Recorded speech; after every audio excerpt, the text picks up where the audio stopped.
Hi everyone. So let's go ahead and get started on our part 2 tutorial. I thought everybody would want to figure out what we're going to do with our little bag of our dried rosebuds. So let's go ahead and get started on that. That's something new and different that we have not done in our previous kits.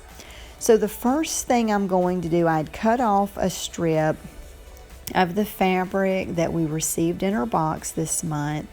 And I'm cutting it off a little bigger than the width of the page. You know, by the time you glue the little bag to it and sew it and all of that, it might make it a little smaller. And so I just wanted to make sure it covered the whole width of the page. So I'm figuring out where I'm going to put this little bag. And I take my scissors and just kind of cut a place. And then I'm going to cut around where I want it to show. And you want your bag to overlap the fabric a little bit because we will be taking our embroidery thread and sewing it around so that way it will stick the bag to the piece of fabric.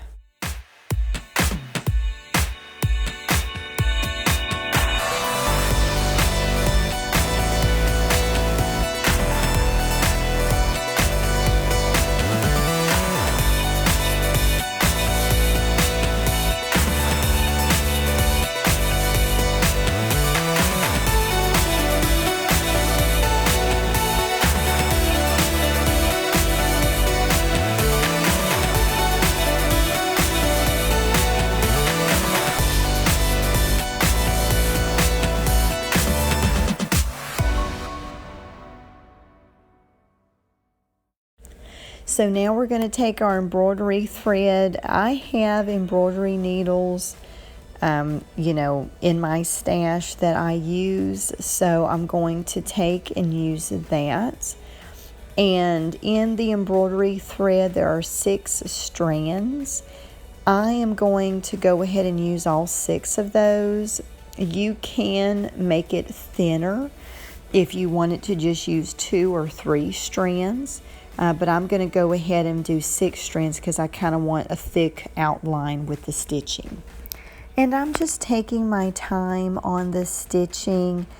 The embroidery thread can be easy to knot up or get tangled, so I just want to take my time. At first I tried to go in and out a few of them at the same time, and I could tell that that was not going to work, especially using 6 strands of thread at one time. So I'm just taking my time, enjoying making this beautiful border around our window piece.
So we are done making our border around here. I'm going to go ahead and tie it off. I'm making a knot and then cutting the extra thread off. You could even glue your knot if you wanted to. I don't end up doing it on this one, but sometimes I do. Also, I'm going to go ahead and cut off this little fabric flap here. At first I thought, well, I might just have a flap, and then I decided not to do that. So, and you could also cut off the little extra on the Ziploc bag too. We won't need that anymore. In fact, I think I'm going to go ahead and cut it off of mine. I went ahead and finished this without cutting it, but if it poses a problem with putting things in the pocket, then I'm going to go ahead and just cut it off. And so I want to fit it inside of this pocket here, so I just go ahead and fold it in half. And then, you could put the game card in here, the playing card, the journaling cards, whatever you have, you can just stick it right in there. It tucks right in this pocket and it looks great. So I'm really excited that we got to make that for our journal. So I'm taking one of the book pages that we cut out when we thinned our book, basically making a trifold, just cutting it to where, folding it to where it's got 3 sides. And the one I'm making a little bit shorter. I'm taking one of our die cuts and I'm going to glue it onto a piece of our fabric, because I had taken some of the fabric and cut it into a strip, which works good, especially if you're wanting to glue some of the ephemera pieces on it, or use it as little swatches, little tuck spots in your book. And I'm taking my scissors and just kind of roughing up the edges a little bit on it. And if you have some ink in your stash, you could even ink around the edges too. That gives it a nice little pop.